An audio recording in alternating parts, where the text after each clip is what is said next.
Você já se decepcionou com alguém? Quem dentre nós já não se decepcionou, não é verdade? Então, acompanhe.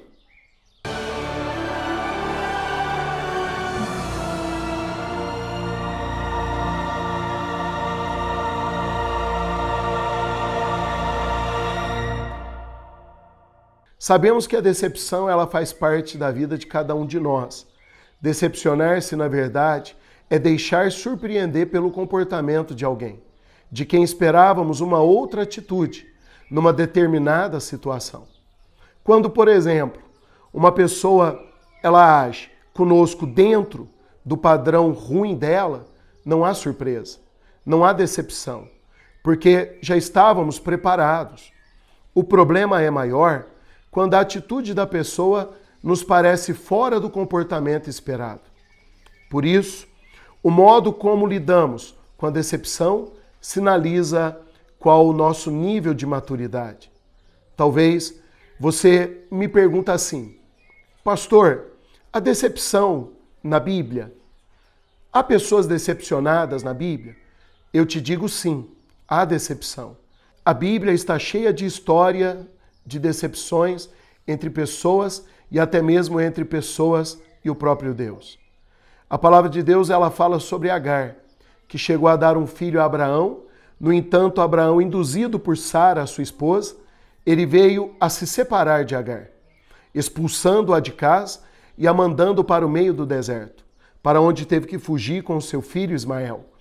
Agar chorou muito e Deus ouviu a oração do menino e então enviou um anjo para ajudá-la e abençoou grandemente seu filho e também a sua vida. Você pode ver em Gênesis capítulo 21, do versículo 9 ao 21.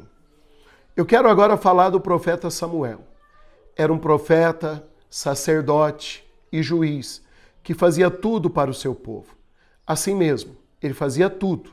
Depois de tantos serviços prestados, os israelitas lhe pediram que lhe escolhesse um rei, que não fosse ele, nem os seus filhos.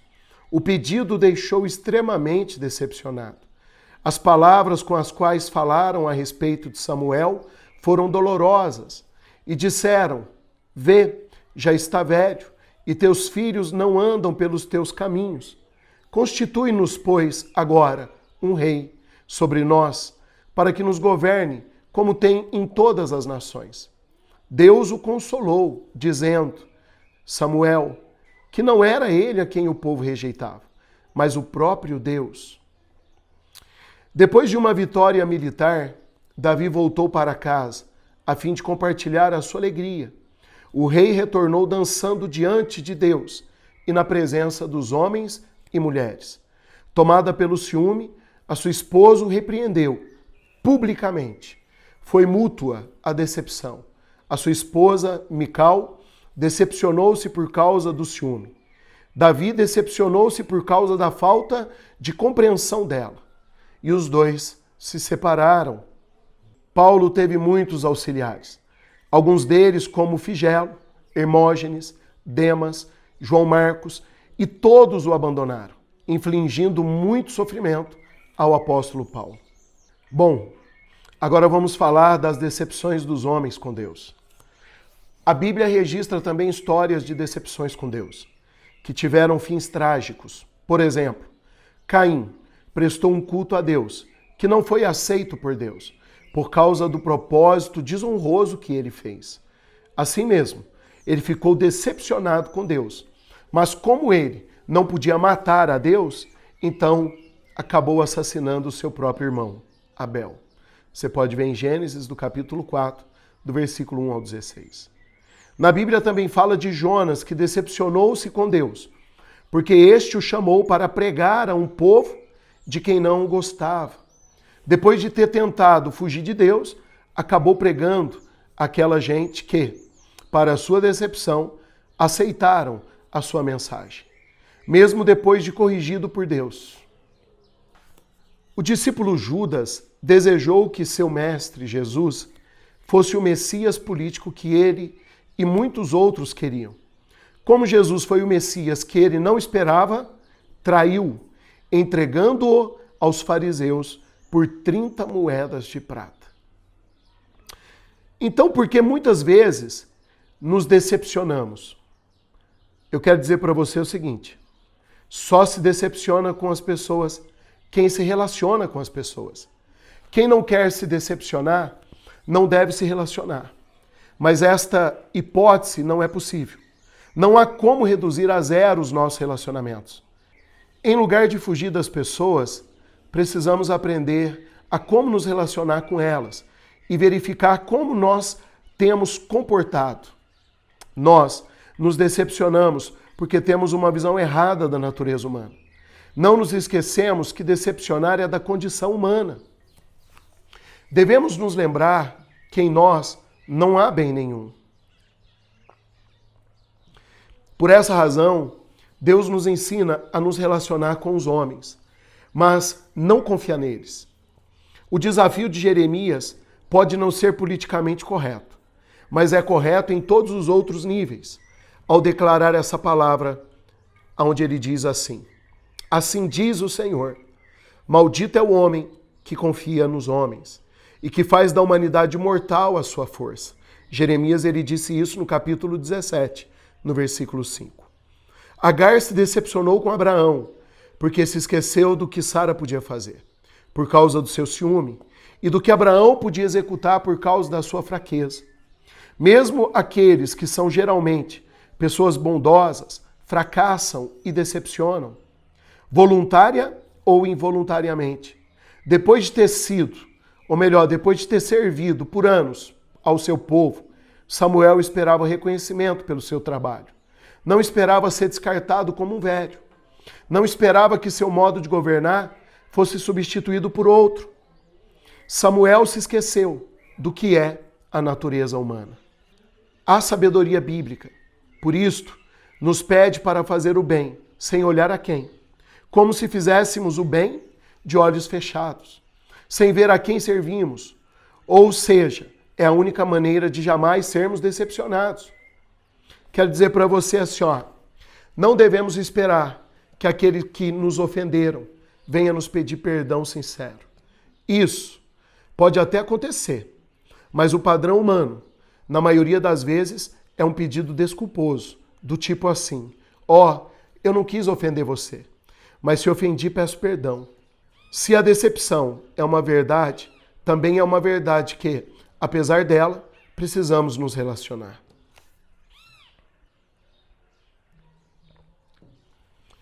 O que a decepção pode fazer na vida de uma pessoa?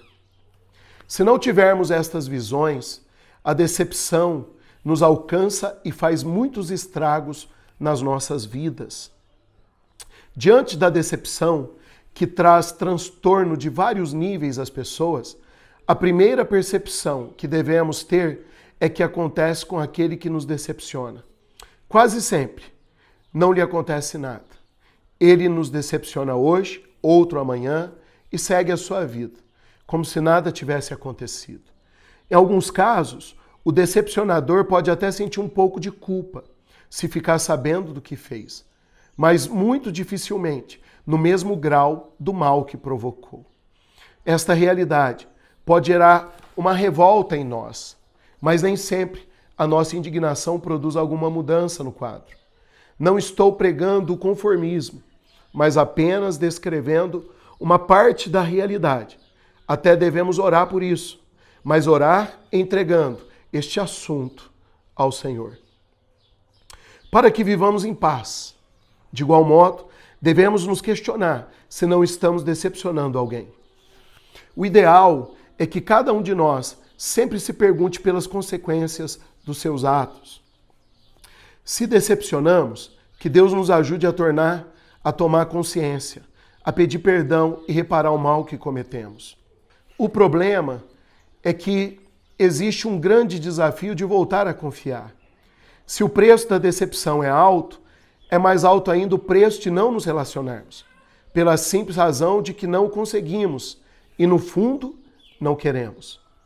Jesus é um exemplo de como nos devemos comportar, mesmo depois da decepção, após a ingratidão dos 9 leprosos em Lucas, capítulo 17, versículo 17, Jesus continuou a curar. Ele não desistiu de fazer o bem, porque recebeu a indiferença da maioria como resposta. Há uma personagem bíblica muito marcada pelas decepções. Eu me refiro ao apóstolo Paulo. João Marcos, o sobrinho de Barnabé, foi um dos que decepcionou a Paulo. Mas, alguns anos depois, o apóstolo Paulo fez um estranho pedido a Timóteo, o seu colaborador. Traga João Marcos com você, porque ele me é útil para o ministério. Paulo aceitou o desafio de voltar a confiar em João Marcos, tornando-se de novo o seu cooperador. Aquele que o abandonara era agora o cooperador de grande valor. Com relação, portanto, àqueles que nos decepcionam, a nossa atitude deve ser a de Paulo em relação a João Marcos. Ele não recusou relacionar-se com ele novamente, mesmo sendo um grande desafio de voltar a confiar. Por isso, só devemos confiar de modo absoluto em Deus. Há um nível de confiança que só pode ser dedicada a Deus. Não podemos confiar nos homens como quem confia em Deus. Só Ele é a nossa força e em Deus a nossa confiança. Ele deve ser absoluto. A nossa confiança em Deus, ela deve ser absoluta. Há um nível de confiança que deve permear os nossos relacionamentos. Sem ela, não há convivência saudável com os nossos semelhantes. A confiança, ela deve ser necessariamente relativa. Devemos nos relacionar, mas não devemos ser ingênuos. Não devemos nos esquecer que o coração, meus irmãos, é enganoso, muito enganoso. Espero que você tenha gostado desse vídeo e que Deus tenha falado grandemente com você. Eu vou ficando por aqui mais uma vez. E se você gostou desse vídeo, deixe o seu joinha, comente no vídeo, compartilhe na sua página para que os outros ou as outras pessoas também possam assistir esse vídeo. Quero dizer que Deus abençoe a sua vida grandemente. E mais uma vez, eu vou ficando por aqui. Deus abençoe a tua vida e até o próximo vídeo. Fica com Deus.